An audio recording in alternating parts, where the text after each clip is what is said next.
Okay, well, does anyone have, well, first we can mention what a very special few days we've all had. Friday was our Guru Dev's Vyasa Puja Day, Divine Appearance Day, one of the, we could say the happiest day, really, the happiest day for us, the day that our Divine Master appeared in this world, without whose presence we don't want to think about where we would be. Srila Maharaj has a beautiful article that's published at the beginning of Shri Guru and His Grace, where he compares the appearance of Shri Guru to the rising of the morning star in the desert that, that gives hope to the lost travelers. It is like that. We are lost and wandering in this world, Brahmanda Brahmite Kom Bhagyavan Jeev, but by the grace of Guru, by that link that comes from Shri Guru, we have some connection with reality proper. And so we get some hope, some real hope in our lives. And that hope really is that we are given something worth aspiring after.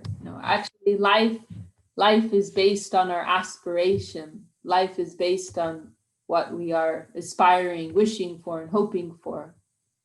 This morning, we were reading in Chaitanya Charitamrita this beautiful pastime in the Antya Leela when Pradyumna Mishra, he goes to inquire from Ramananda Rai by the instruction of Mahaprabhu. But first he approaches Mahaprabhu directly and asks Mahaprabhu, please tell me something about Krishna. I want to hear from you. And Mahaprabhu tells him, whatever I know about Krishna, I learned from Ramananda Rai. So go to Ramananda Rai. But there's a very nice comment there of Mahaprabhu's, where first he tells, when Pradyumna asks this question, when Pradyumna asks the question, tell me about Krishna, Mahaprabhu first tells him, you are so fortunate because you have a desire to hear about Krishna. You're so fortunate, you're so blessed because you want to know something, because you're inquiring about Krishna. You're so blessed because of that. And there is a famous incident with Srila Bhaktivinoda Thakur when he was asked the same question, and he gave a similar response. It was in his very last period when he was withdrawing from worldly activities. He was living as like a Babaji style. He took the Babaji Vesh. And there were these educated young men and Bhaktivinoda Thakur, remember, he was a government magistrate. So he was very well known. He worked for the British government. So he was well known and very highly respected in the educated society. So he was famous, and then to hear that this like great man in the world, he left everything to become, a Babaji, to fully dedicate his life to the cultivation of Krishna consciousness, Mahaprabhu's line teachings. This was something very astonishing. So these educated young men, maybe they were lawyers or something, they came to visit Bhaktivinoda Thakur at his home, like to see this for themselves. And they asked him that same question. So can you tell us something about Krishna? And we hear that Bhaktivinoda Thakur, just hearing that question, he went into an ecstatic trance. And that is what is described in the last song. Maybe I think we might have mentioned this song in our meeting last week. The last song of Sharanagati. He's described, Bhaktivinoda Thakur is describing the effect of the holy name, the devastation that's caused upon him through the chanting or the influence of the holy name. So just hearing that question, Bhaktivinoda Thakur went into this ecstatic, and he told them, you are so fortunate. You are so blessed because you want to know something about Krishna. that just to have that desire in our hearts, that is the greatest attainment, to have some aspiration, ignoring objective circumstances. This is how the value of one's existence can be determined. What is one aspiring after? What is one endeavoring for? What is one hoping for? And so our gurus, our divine masters, they are giving us, this is their gift. They're giving us something worthy to aspire after. They're giving us something worth praying for, worth begging for. And there's this beautiful verse of Raghunath Das Goswami in glorification of Sanatana Goswami, Vairagya yu bhakti rasam prayatner payamam anabipsamandam kripambu dir yapara dukkha dukhi sanatanastam prabhum ashrayami, where he's saying that, I had no desire for devotion. I had no desire for bhakti, for Krishna. I was living happily in ignorance. And then he's saying, but you, Sanatana Goswami, my Gurudev, you are Kripambudir, you are an ocean of mercy, and you are Paraduka Duki. This famous expression, it comes from there, describing the nature of the Vaishnavas as having no concern for themselves, only having concern for others. Their only duk, their only sorrow, their only suffering is the suffering of others. They have no personal suffering. So my guru, he could not tolerate to see my condition where I don't even know that I'm suffering. And this is the saddest thing about our condition. And this shows the magnanimity of Sri Guru, in the mood of Nityananda Prabhu. Sometimes they're chasing after people who don't know that they need help. Like a psychologist who has to handle a mental patient who doesn't know that they have a condition. It's the most difficult kind of work.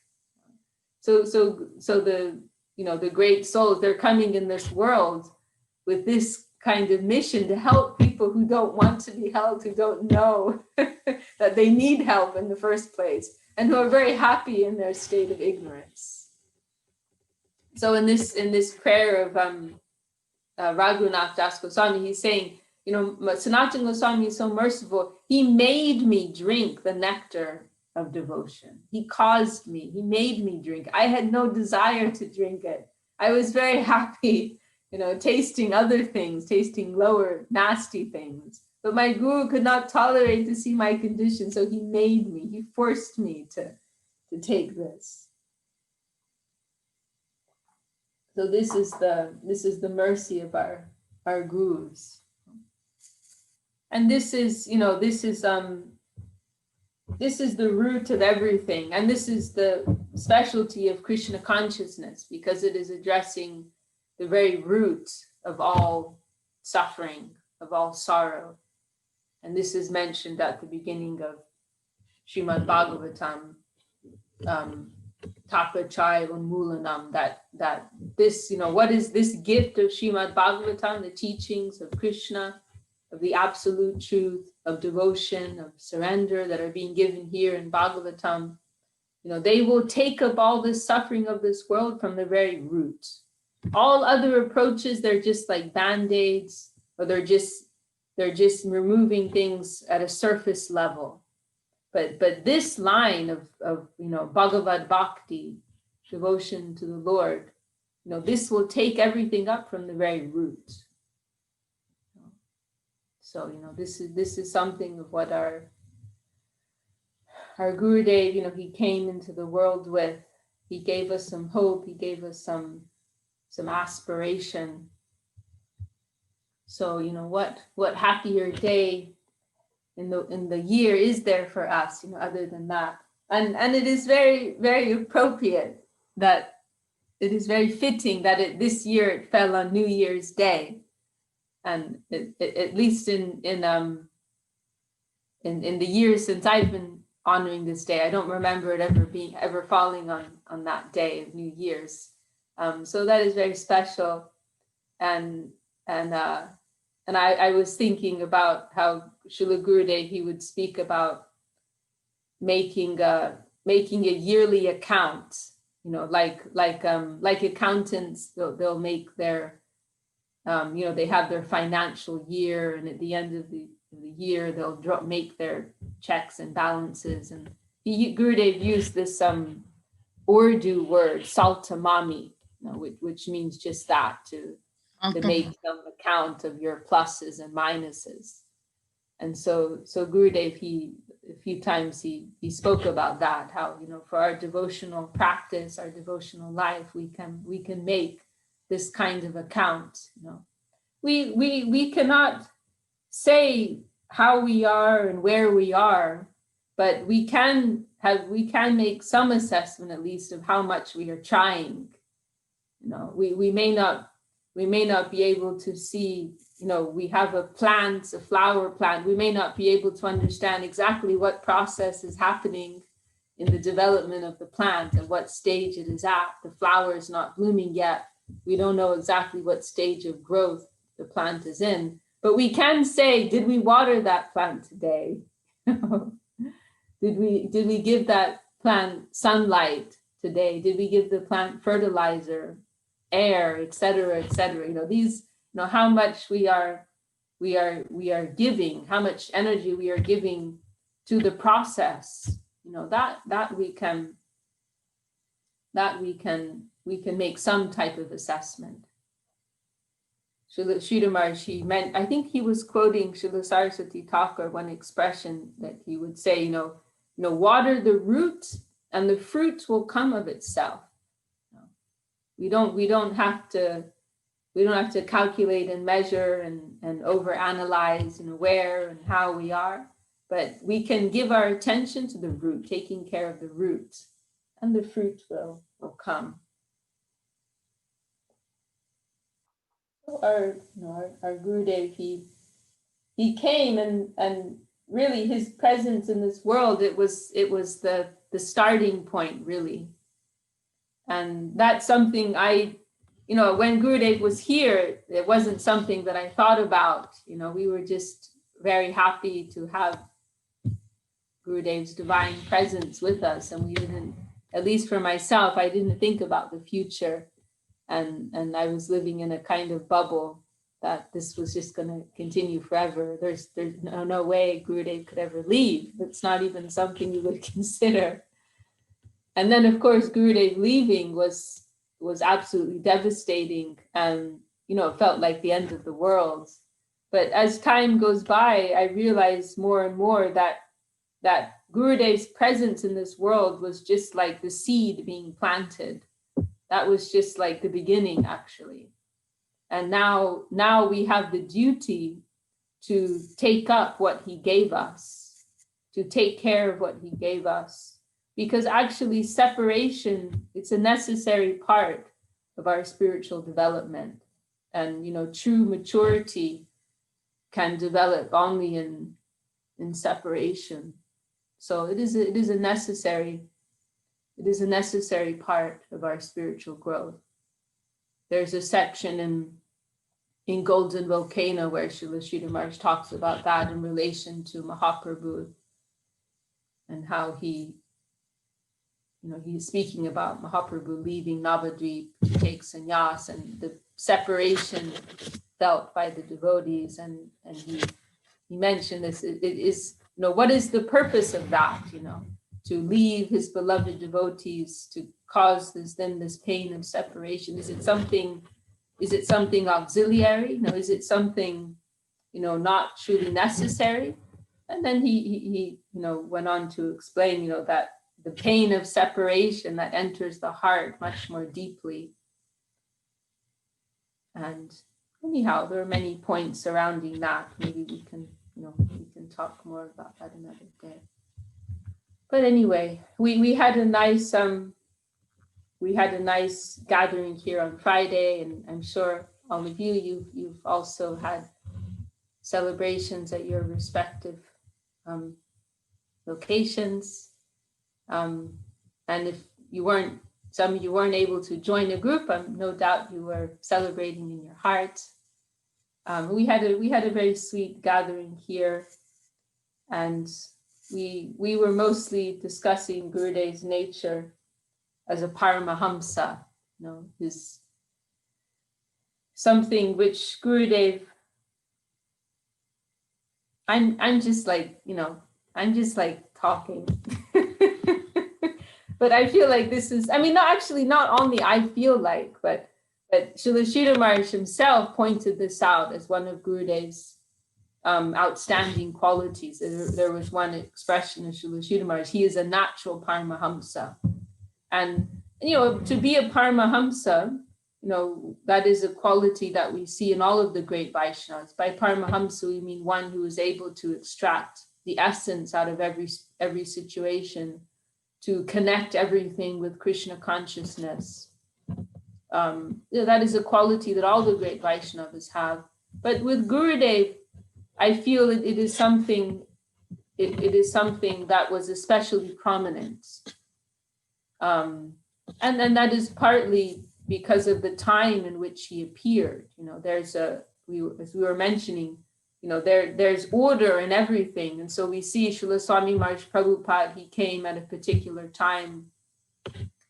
Sorry, I just noticed Doyo Moy is also with us. I didn't say hello. No, Dandavad. Happy to have you with us.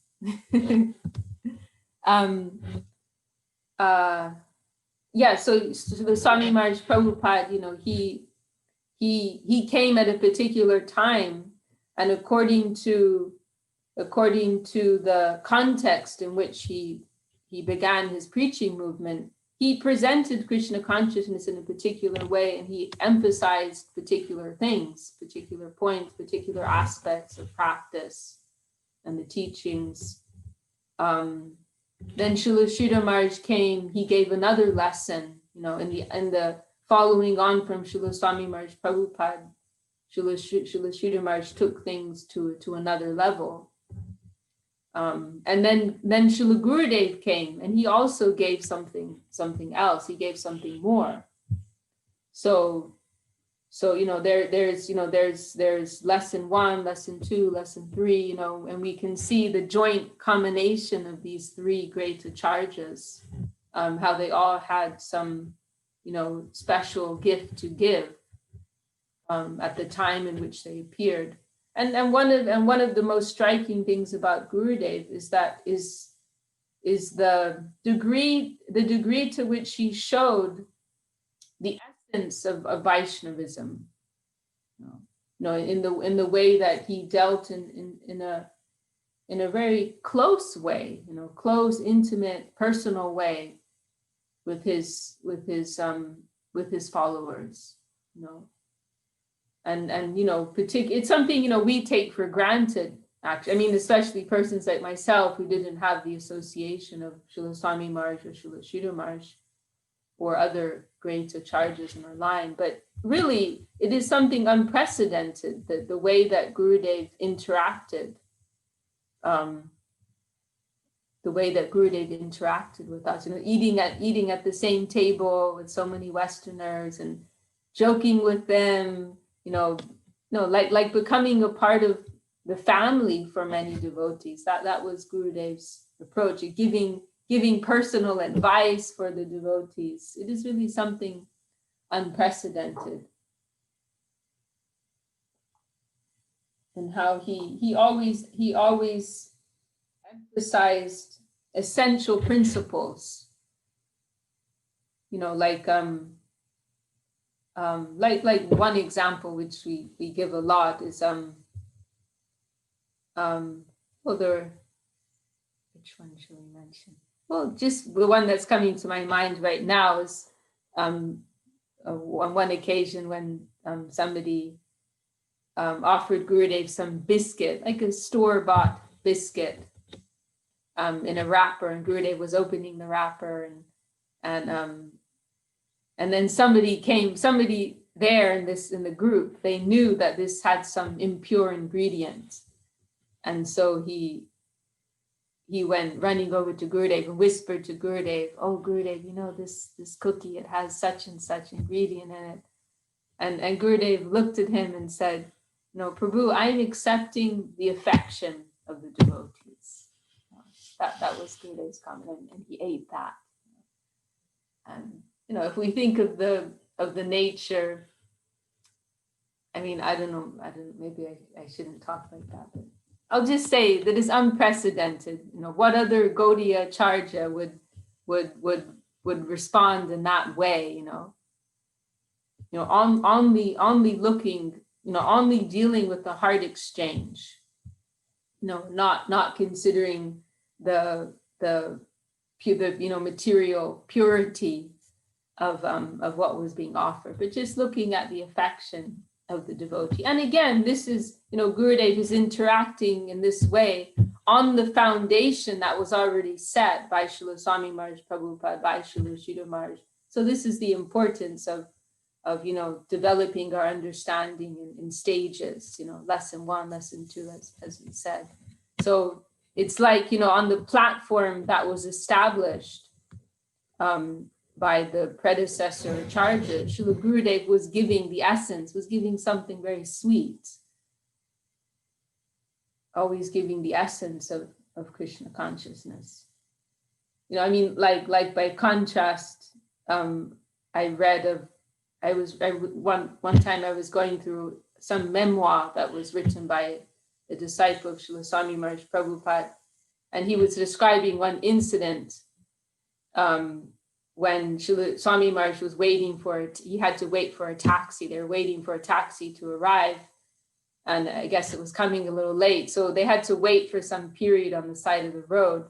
And right there was this cafe, and there were outdoor chairs and tables there, and so somebody invited Srila Swami Maharaj, "Please, will you come, and why don't you sit down here while you're waiting?" And Srila Swami Maharaj said, "They're serving alcohol and meat and smoking cigarettes there. This is an impure place. I cannot sit there." And I was astonished when I read that, because my experience of these types of things has been completely different with our Gurudev. And it's not, I'm not saying that, I'm not trying to make like a negative comparison that shows Swami Maharaj, he did something less, but he had to establish some type of foundation. He was dealing with persons who didn't know anything about any standard. So Srila Swami can understand, Srila Swami Maharaj had to emphasize things like that, basic cleanliness, basic degree of purity. But then once that, but ultimately these are all a secondary consideration. So if we go to compare with Srila Gurudev, he was very, he was fairly dismissive, these types of things, and he was dealing more with the essential exchange of affection. So we mentioned one example, and then another example. Some examples we won't say because we're being broadcast. but another example that comes to mind is the Chinese devotees offering Gurudev rice wine. And they presented, they're very innocent, they just want to give something nice to this wonderful divine master. And Gurudev, just seeing that, he's not considering whether this is fit for the devotees to drink or not. He's just considering they want to offer something very nice, they're giving it from their heart. And Gurudev happily accepted that, and he put that in a prominent place in his room. So anybody coming in, they could see that, why does this like Vaishnava Acharya have this bottle of wine on his shelf? Like Gurudev didn't care about that. He didn't drink it, but he kept it, proudly on display as a gift from his Chinese devotees. So he could have, when he received that, he could have gone into a lecture about the 4 regulative principles and how we don't drink alcohol, but he didn't do that. He just accepted the affection of the devotee. So this is just one example, there are countless examples. So just to make this point, how Gurudev was always, that was always his focus. That was always his focus. He really demonstrated that Krishna consciousness it's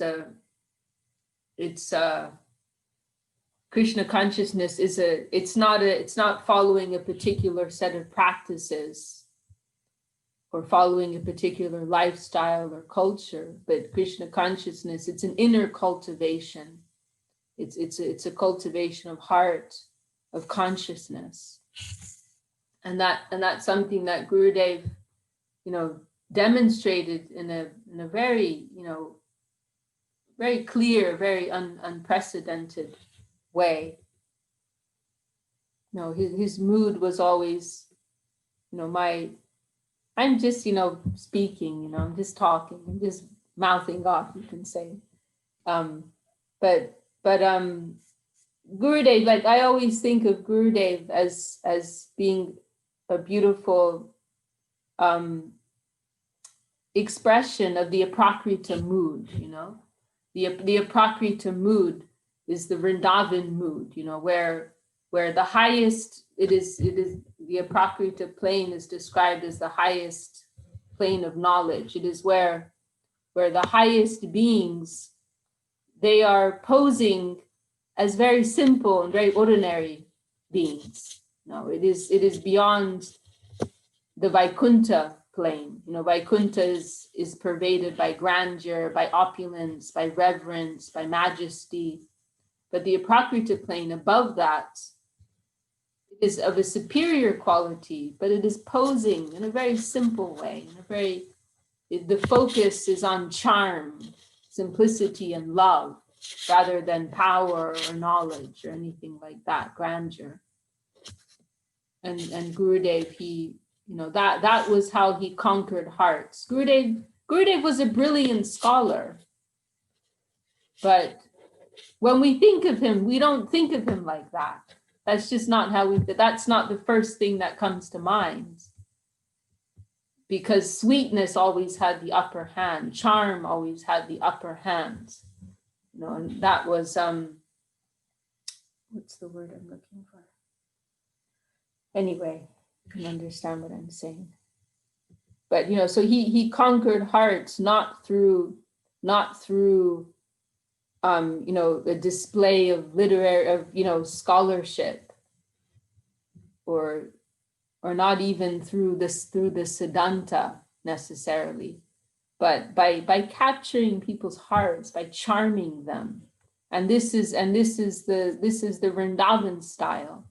And Gurudev really showed that in an unprecedented way. And I don't know if it can be found anywhere else. A Gaudiya Vaishnava Acharya who presented himself in that type of way, carried himself in such an unassuming and charming, simple, loving way. Gurudev could quote all the shlokas, he could talk the talk, he knew all of that, he could do all of that. But that wasn't on display, and that was never the emphasis. As he told one person, one unfortunate disciple who asked Gurudev, why don't we ever see you chanting japa? And Gurudev responded, do you want me to put on a show? So that was never Gurudev's style. Rather, Gurudev's style would be more to the other direction, to present himself in a way so people would be inclined to think like he wasn't, all that, like he really didn't care, he really didn't care. Another thing I was thinking about, I wanted to talk about on Friday, but I didn't have a chance because we went too late, was how Gurudev was so, like, the words that come to mind are like, he didn't play the game, like the society game. He didn't care about that. Like he was straightforward, and he always he always acted on the basis of his chastity to his Guru Maharaj and higher principles of Krishna consciousness. He wasn't living in the relativity of this world, like we can think, oh, I'm part of a society and we're preaching to this group and preaching to that group. But Gurudev was not living in the relativity of this world. He was always living in the relativity of his Guru and the highest principles of Krishna consciousness. So, like one example coming to mind is how he was invited once to be the head of this prestigious Vaishnava organization. And Gurudev felt that it wasn't appropriate for his sir. I won't say exactly what he said because we're streaming live, but he declines, and he felt it wouldn't be appropriate for his service to Guru Maharaj. And another example, which is very nice, is there was this one occasion when, because Gurudev, he started publishing, and he started a printing press, and he published, books from our math. So not long after, maybe a year or 2 or 3 after he joined the math. And so there was one occasion, and this requires funds, right? So there was one occasion when the local government had some type of scheme where they would, if they liked some text, then they would sponsor the publishing of that text, of that author, the writings of that author. And so I think it was a godbrother of Srila Sridhar Maharaj who told Gurudev about this and told him, you should submit some of the texts that you want to publish, and if they like it, then they can give you a grant. You won't have to worry about the money, and to someone like me, that sounds like a great idea. But Gurudev didn't like that idea, and he said, because who are they to review Guru Maharaj? Who are they to judge whether Guru Maharaj's writing is worthy or not? They have no position to do that. Even if he could be sure that they would like it and they would give approval, still, just the fact that this will be submitted to them and they would have that position of deciding whether it's good. Gurudev couldn't tolerate that. So, even at the expense of practical considerations there, that would have been a substantial amount of money. He could have saved a lot of money. But Gurudev, he was not interested in that. His interest was from a higher consideration.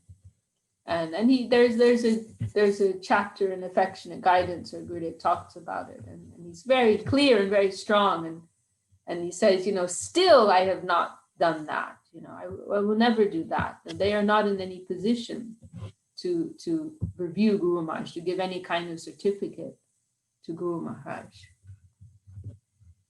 And there also another incident I was thinking about. This is something I heard from Isha Bandhu Prabhu, and it was on the occasion, I believe it was on the festival day when Rishabdev Prabhu, one of the great devotees in our mission, he passed away in Gurudev's presence in Navadvip, and Gurudev held a festival after his disappearance in his honor, and he invited many of the acharyas from other missions in Navadvip and Mayapur, and then Gurudev, he gave this talk. I'm trying to remember the exact context, but Gurudev, he gave this talk about the 10 offenses of the holy name, and he was saying, and like in this like very direct way, he was saying, like addressing, like there are all these like bigger charges present, and Gurudev was saying like, we have not chanted the real name, like we cannot think that we've chanted the real name. We are chanting Nama Parad, and he spoke about the importance of the avoiding the 10 offenses. And I can't remember all the exact details, but it was kind of like, it was like it took everyone by surprise, because like people were expecting Gurudev to go into like some higher topics, and there are these big dignitaries present, but Gurudev was like just being very frank with them and saying like, we are not on any level at all. We cannot even chant the holy name. Like he wasn't interested in like flattering people or anything like that, but he could be very, very direct, and always in adherence, to that higher plane.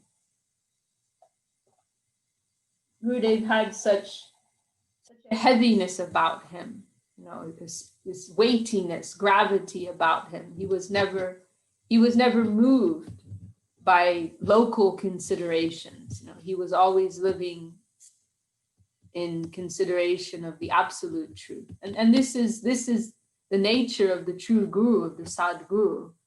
This is the meaning of guru, means heavy. They are heavy, they are fixed in the truth. They are not moved by any provincial wave of this worldly plane. Whereas we are lagu, we are light like a feather. We are floating this way and that way very whimsically. So that is why we have to tie ourselves to the feet of Guru. And there was a Srila Gurudev, he mentioned how the godbrothers of Srila Sridhar Maharaj, one thing they told him in his early years when he joined the Math, and they were referring to how in the rainy season, when the rainy season comes in Navadvip, usually the waters will become quite high, and we would see in the Math, the waters would flood the Math. And if the water was high enough and strong enough, then things would get washed away with the water, with the flood water. Anything laying around on the ground, it would get washed away. And so they made this comment to Gurudev: you are tied to a very big tree, just like in the flood season, if you have something you don't want to get washed away, then you can tie it to a tree, and it may go a little this way or that way, but it's not going very far. It is attached to that tree. So in the same way they said this, you have this connection with Guru Maharaj. You are tied to a very big tree. You are in a safe position. So that is how we are trying to live. Tied at the feet of Guru. Otherwise, we will drift off. Drift off into the unknown.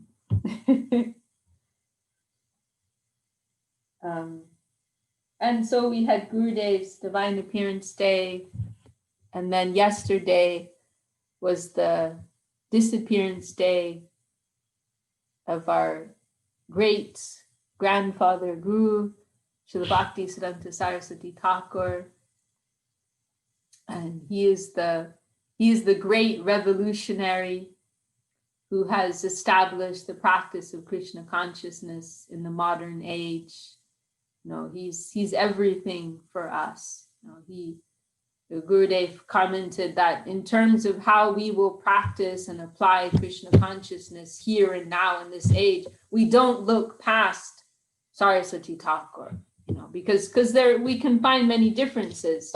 How Bhaktivinoda Thakur practiced, how Jiva Goswami, Rupa and Sanatana Goswamis, how they practiced, how they followed the teachings of Mahaprabhu. We can find many differences, so it can confuse us, and it does confuse persons. But Saraswati Thakur, he's the what's that expression? I can't remember. But anyway, he is our principal acharya, in this era. He is laid down the practice for us in this age. And so everything about, the mantras that we chant, the way that, the way that the worship is done, the way that the daily program in our temples are carried out. Oh, sorry, I just jumped. I got a message here. The style of kirtan, the style of puja, everything, it has all been established by Srila Saraswati Thakur. So he's so important for us. No, he established the Daiva Varnashram, God-centered Varnashram. He introduced the sannyas dress into Mahaprabhu's line. He gave Brahminical initiation to persons of no caste. So many revolutionary things that he did. He came into this world with this very grand mission. But there's and he also began the movement into the West, sending preachers to London, to Germany, and desiring to go to America himself, actually, but was not able to do that. But he instilled that need in the heart of Srila Swami Maharaj Prabhupada, and he did that with that desire of his Guru Maharaj playing in his heart. There's a very beautiful, Srila Sridhar Maharaj has written several pranam mantras to Saraswati Thakur, and there's one in particular, actually Gadadhar Prabhu, he was here on Friday, he mentioned this verse, a very wonderful verse, glorifying Saraswati. I think it's in one of the introductory verses to Srila Sridhar Maharaj's commentary on Sharanagati.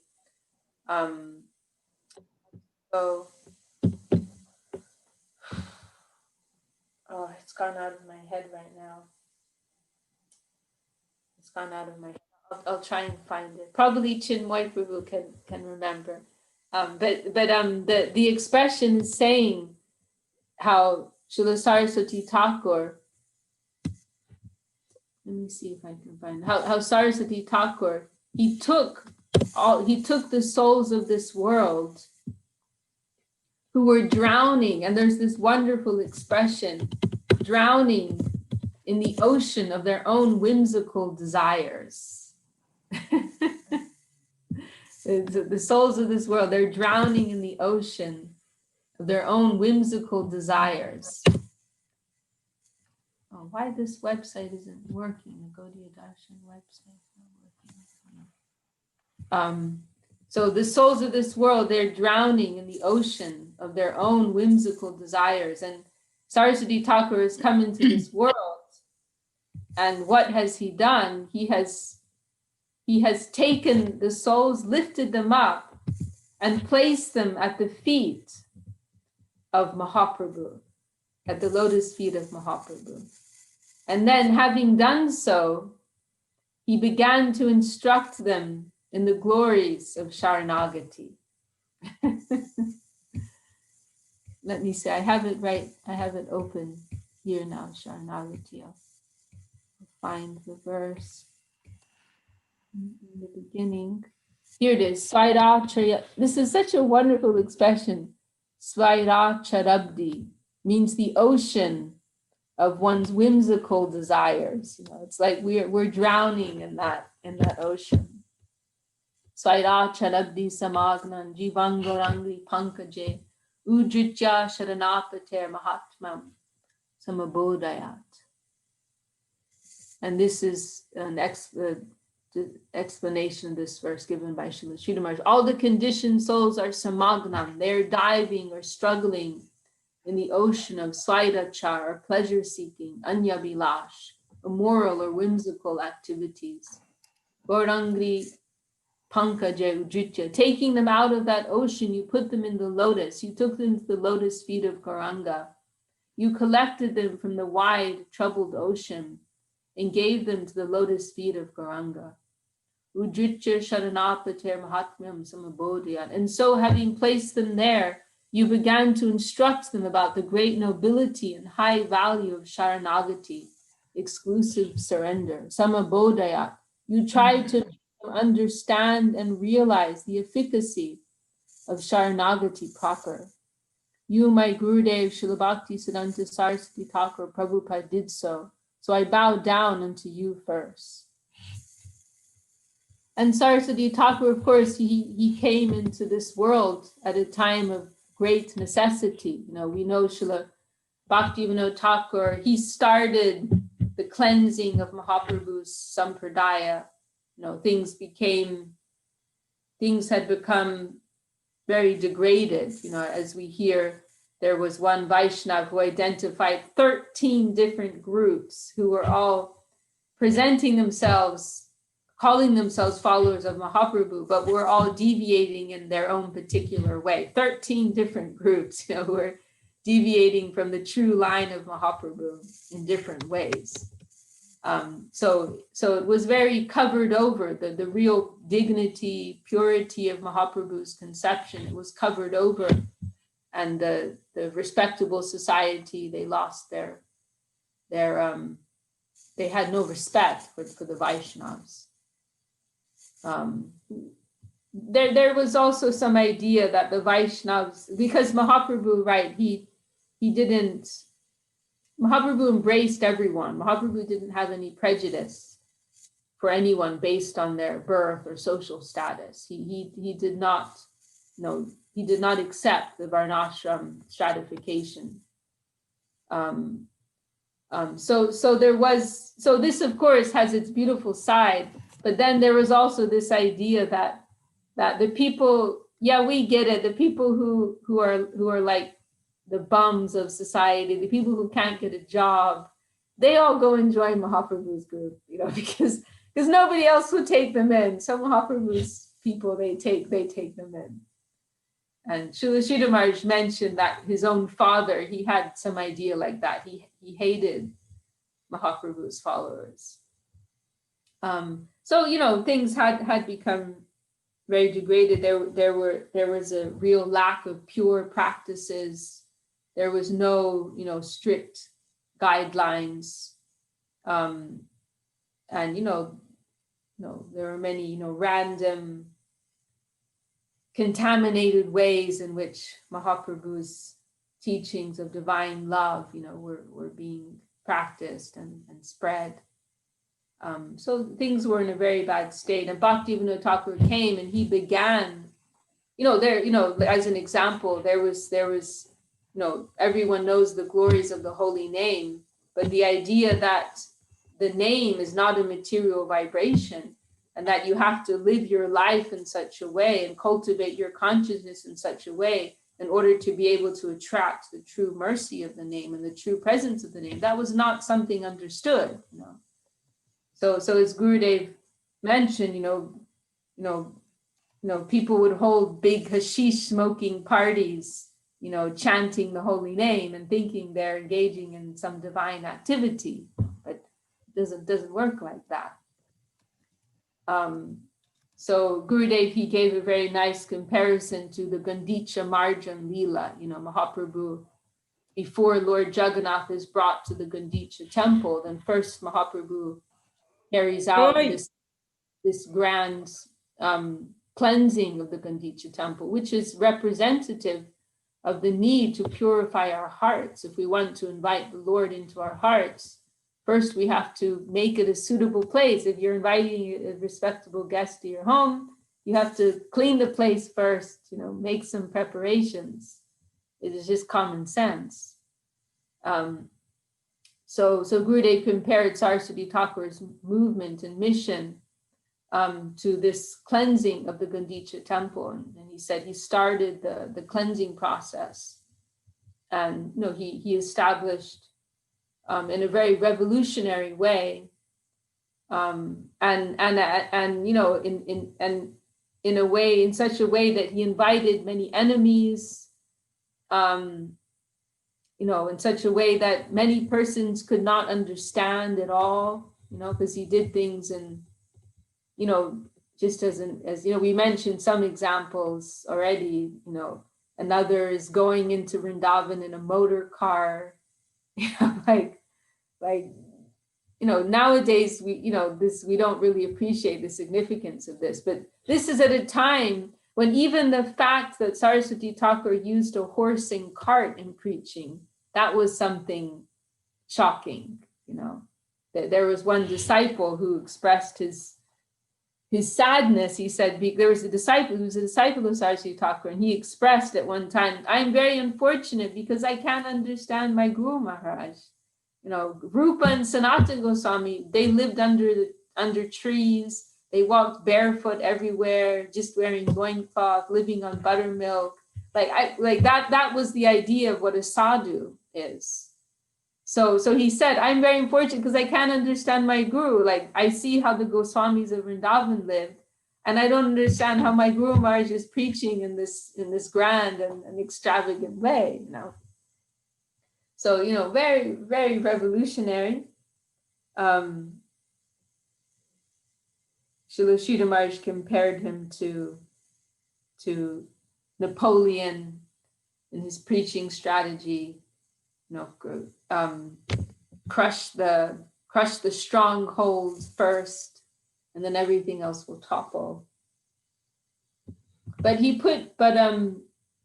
just to go back to that point about the motor car and everything, one of Saraswati Thakur's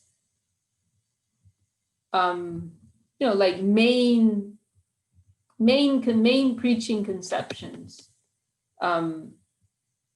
and not just preaching, but in regards to practicing life also, is this principle of yukta vairagya, proper renunciation. And in fact, I think it was on the Gaudiya magazine, but in one of his magazines, on the front cover of every edition, he printed these two verses from Bhakti Rasamrita Sindhu, which are definitions given by Srila Rupa Goswami of Yukta Vairagya and Falgu Vairagya. Yukta Vairagya, meaning properly adjusted renunciation, the idea that we don't reject the world, but we utilize everything in the service of the Lord. Utilization instead of rejection.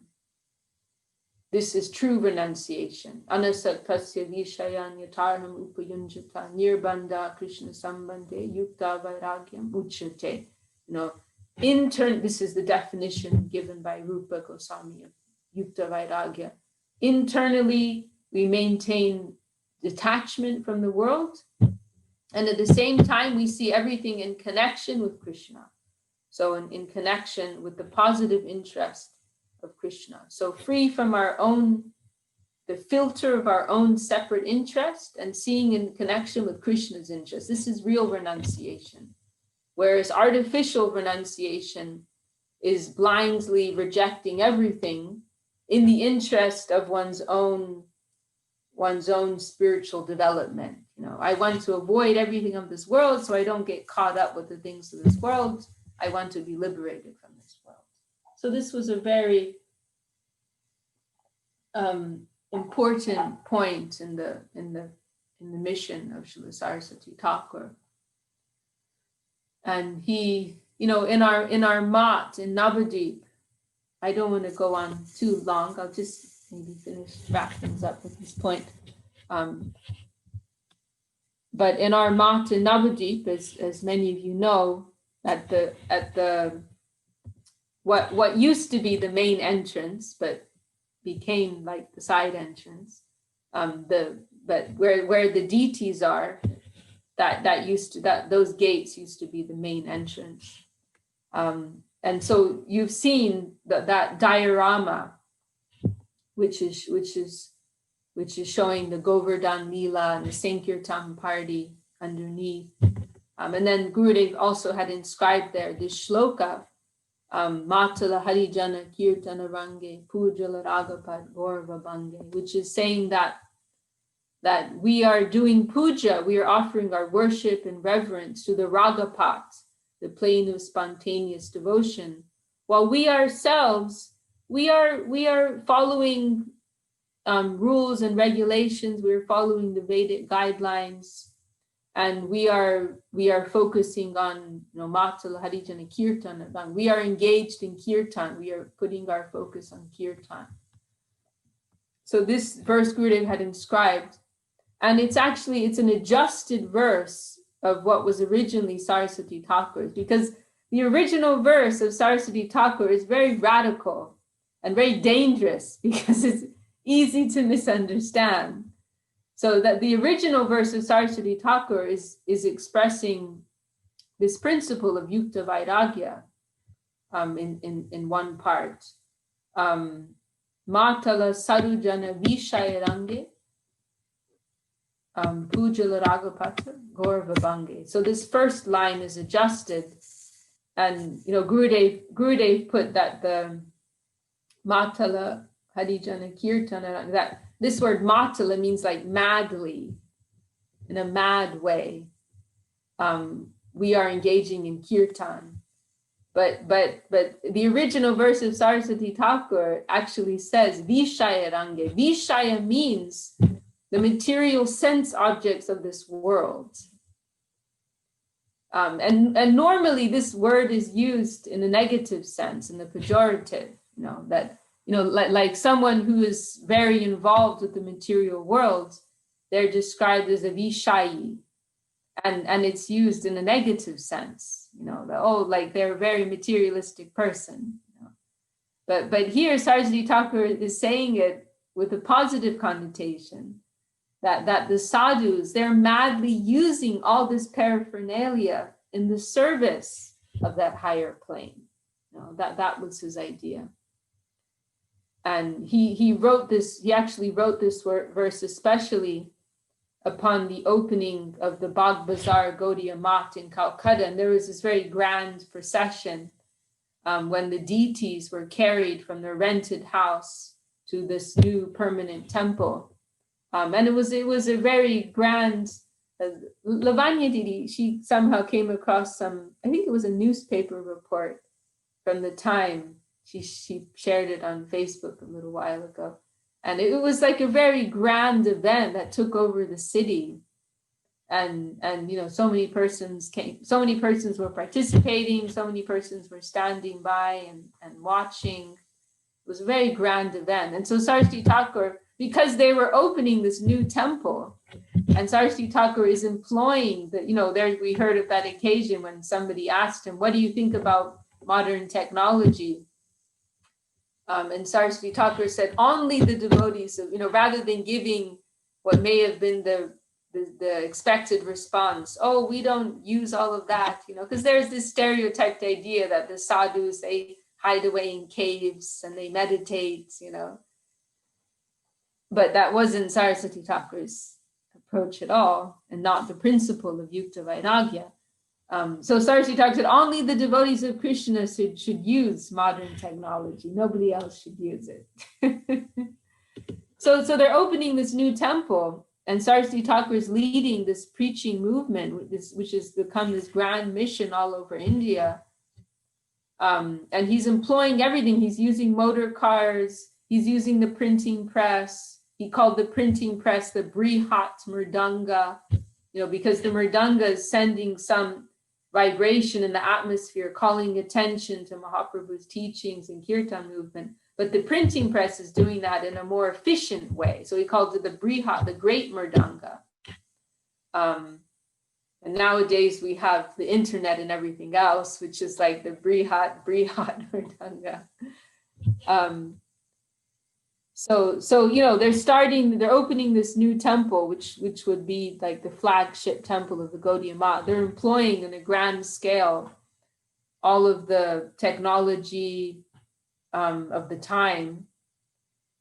And Saraswati Thakur liked to do things in a dignified way, and he liked to meet with dignitaries. They met with different officials in the British government, et cetera, et cetera. He liked to present Krishna consciousness in a very dignified way. there was one funny story we heard Gurudev tell, how Srila Maharaj, he was preaching at one point, maybe it was in Madras, I can't remember, but he was preaching in one city, and they had a rented place, which was some nice building. And then he was able to acquire a permanent place, but it was made of thatch. And so Srila Maharaj, she sent some message, she sent a letter to Saraswati Thakur giving him some update. Oh, now we've got our permanent place. And he told him it's a thatched place. And when Saraswati Thakur received that letter, he became alarmed, because normally if you think of thatch, you think of some simple little hut, right? And so Saraswati Thakur, he was concerned about that. And he sent a telegram, which would have been quite expensive, but it was the fastest way to to communicate. And so he sent this message, what was it? Like cancel thatched construction, resume old propaganda, something like that.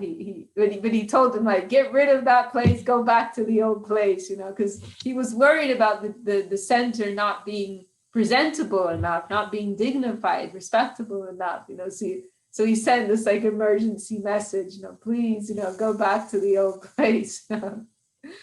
But Gurudev said, even though it was made of thatch, it was actually very nice. And later Saraswati Thakur came and he saw it and he liked it. So, this was Saraswati Thakur's style. And we see those photos of him wearing very smart British jacket and British boots. And, he liked to do things in a way that the respectable, educated section of society could appreciate it. He also made this comment once. He was praising Kunja Babu, who later became Tirtha Maharaj, and he was like the big manager of the Gaudiya Math. And Saraswati Thakur, he was praising him, and he made this comment and said, all I want is an educated audience. And he can supply that to me, So I'm so pleased with him because of that. That's all I want. I want an educated audience who can appreciate what I'm saying, and he can give that to me. So anyhow, what I was saying, going back to this opening of the Bagh-Bazar Gaudiya Math, Saraswati Thakur he wanted to preach in this grand way, and utilizing everything, the best of everything that the world had to offer. And so he was encapsulating this idea in this verse that he wrote. And for that occasion, saying we're eagerly using everything that we're not rejecting the world, we're eagerly using everything that the world has to offer in the service of that higher plane. So this was a very essential idea in Saraswati Thakur's preaching movement, and it is still, we're following in that line also today. We are our Gurudev, Srila Bhakti Sundar Govinda Dev Goswami, she has also showed that kind of example. So we are using everything. We are trying to live in terms of our own practicing life, and in terms of the preaching that we try to do also. This principle is very important.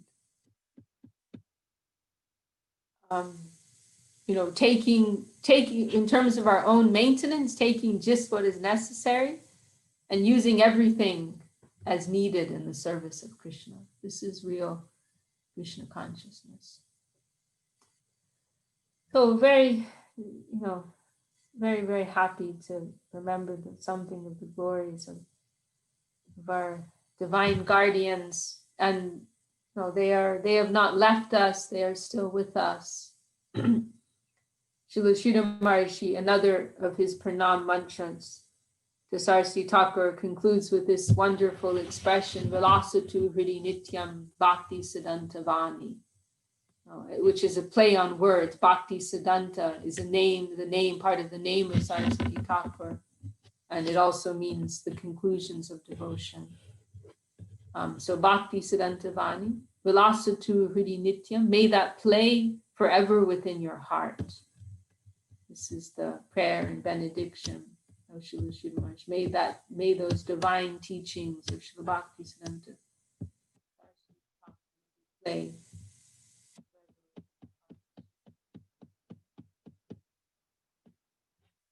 Jai Srila Bhakti Siddhanta Saraswati Thakur ki Jai, Srila Bhakti Sundar Govinda Maharaj ki Jai. We pray for their grace upon our heads, that we may stay within their line. Does anyone, Chinmoy Prabhu, do you want to add anything? Well, I could just say about Srila Saraswati Thakur, because I was thinking about this recently. You were mentioning when he came for preaching, there was all these Apa Sambradayas, these 13 Sambradayas. So if people have experience preaching in the Western world, you can say it's actually much nicer to preach to someone who says, "Who is Krishna?" than to preach to someone who says, "Oh, Krishna, yes, I know Krishna. Oh, Mahaprabhu, yes, I know Mahaprabhu." And that's the environment that Saraswati Thakur was involved with. "Oh, Mahaprabhu, yes, I know Mahaprabhu." And he came like a lion to declare war, totalitarian war against all misconception. So really a revolutionary. Yes, very, very nice point. Very nice point. And another thing about, and this is something we tend to overlook, but Srila Sridhar Maharaj pointed out in one place that, there's already, as you pointed out, there's already this very difficult preaching fields. But on top of that, this was all taking place during the time of partition, like in the years leading up to partition. So that, there was a lot of turmoil within society in that regard also, the Gandhi's movement and all of this, so there was a lot, the attention of the public was very much captured by all these social issues.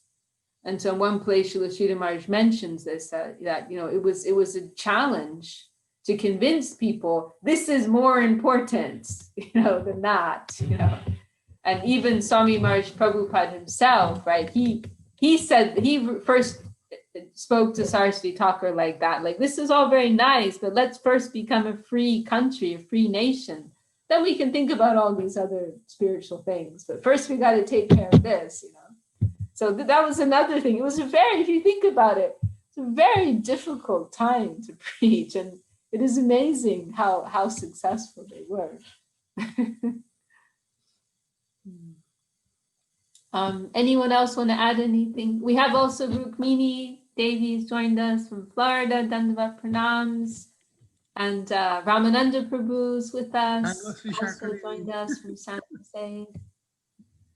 Dandavat. Divya Shakti Didi, please, will you share something with us? You've had such special association with Gurudev. Maybe she stepped out. Maybe she's not there right now. Okay. Well, should we conclude there for today, or does anyone else want to add anything or ask anything? Can I ask something, Vishakha Devi? Okay, sure. So how to know what is seva? Because Gurudev tried to tell, because karma and seva is actually seva and karma is same. So seva has to be guided under a Vaishnava. There's one place where Srila Sridhar Maharaj says seva means death. Yeah. Seva means death. Yeah. Means that our ego is going into the fire of self-sacrifice. That is real seva. No, means that we are setting aside our own interest and we are acting exclusively in the interest of Guru and Gauranga. That is real seva. So that is something that we have to remember, because it's very easy in our practicing life to get distracted by doing this right and doing that right. And we can get into conflicts with other devotees about this too, because we're focused on the performance and the appearance of things. But what it's really about, it's actually an internal, it's all an internal affair. And those activities and those services we're doing, they're really giving us the opportunity to burn our ego. That's more important. So, like devotees may have a conflict about doing things this way or that way. And they may say, Gurudev said do it like this. No, Gurudev said do it like that. But Gurudev also said, Trinada Pisa Nichena, So you have to remember that too. Yeah, I mean, that's what I would say in a nutshell. And as you said, it must be in connection with the superior Vaishnava, because the offering, there has to be a channel for the offering to go through. So it must be in connection with an authentic Vaishnava. We ourselves, for the magic to take place, then we ourselves have to be properly adjusted in the right consciousness. And there also has to be a bona fide recipient of that service, a transparent, Srila Sridhar Maharaj, she speaks of, transparent and opaque gurus. The opaque guru is taking for himself.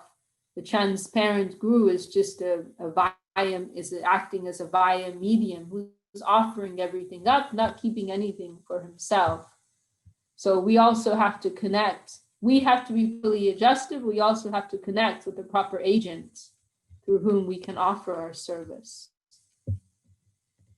Otherwise, if one or the other is lacking, then we won't get the desired result.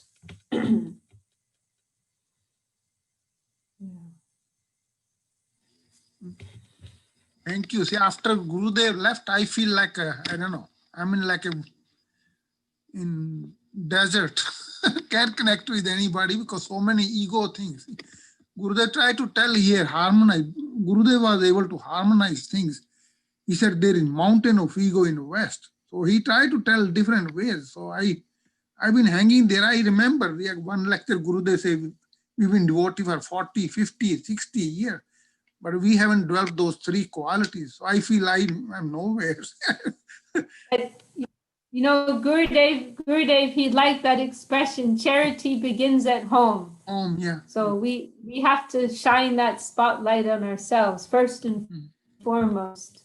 Mm-hmm.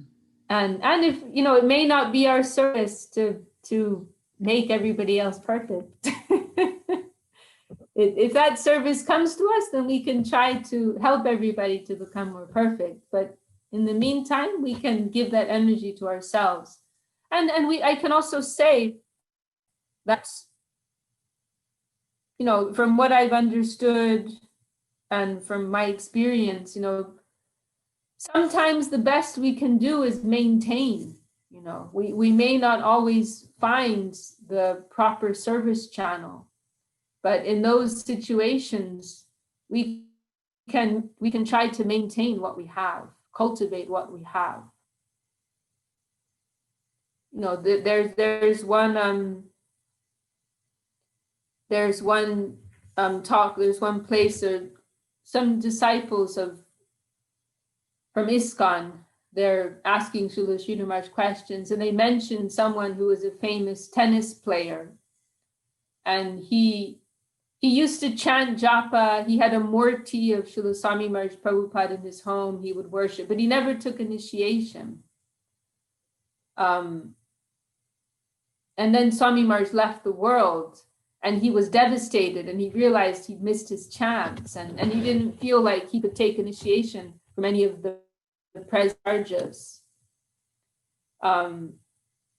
who Swami Maharaj had elected. And so they asked Srila Maharaj what was the solution, like how could he proceed in his spiritual life, because he felt that strong attachment for Srila Swami Maharaj Prabhupada, and he didn't feel like he could take initiation from anybody else, but at the same time he wanted to continue with his spiritual life. And I was very impressed by Srila Maharaj's answer. He just said,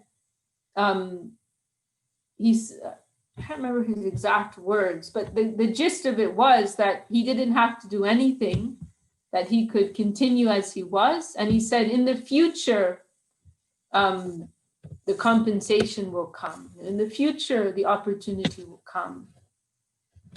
So, similarly, at different times in our life, we may feel that, without taking initiation, how could that man make serious progress in his life, without taking shelter of Guru?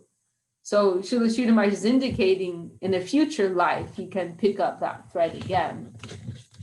Like he didn't have to feel pressured to, do it all now, but let things develop in a natural way according to his inner faith. So, similarly, there may be periods when we're not able to, we may not feel the environment is favorable to us making, very serious progress. But at least we can try to maintain what we have. And that is such a great wealth. And this is one reason why we have to, when we do have favorable circumstances, we must make the most of them. And we must make hay while the sun shines. So when we have that association, in those periods when we have, nourishing association and ample service opportunity, we really have to make the most of that, take advantage of that, because we don't know what will be tomorrow. We could lose that service, we could lose that association through different circumstances tomorrow. So, we should make the most of whatever we have when we have it. And then in those periods when we don't have it to such a great degree, we can feed off of what we got before. We can live on that, just like, we feel that, many of us feel that when Gurudev was here, that was like the best time for absorbing, and for making spiritual progress. And now we are like feeding off of that. We're still living off of that, that wealth that we gained when he was present. We may not be able to have that kind of association again, but what we did get, we could spend many lifetimes appreciating, actually, and still getting something new, getting something fresh from that. But it is very important that the eye of criticism is pointed upon ourselves and not upon others. Otherwise, we're kicking ourselves in the foot. We have to be careful about that. Okay, well, I think I'm going to stop there for today. My Dandavat Pranams to all of the beautiful assembled Vaishnavas. Very grateful to have your good association and the opportunity to remember something of the divine glories of our wonderful guardians. Jai Shri Gurudev ki Jai, Jai Vaishnava Vrinda ki Jai, Jai Chinmoy Dev Prabhu ki Jai, Divya Shakti Didi ki Jai, Shri Harinam Sankirtan ki Jai, Nitai Gaur Prabhu.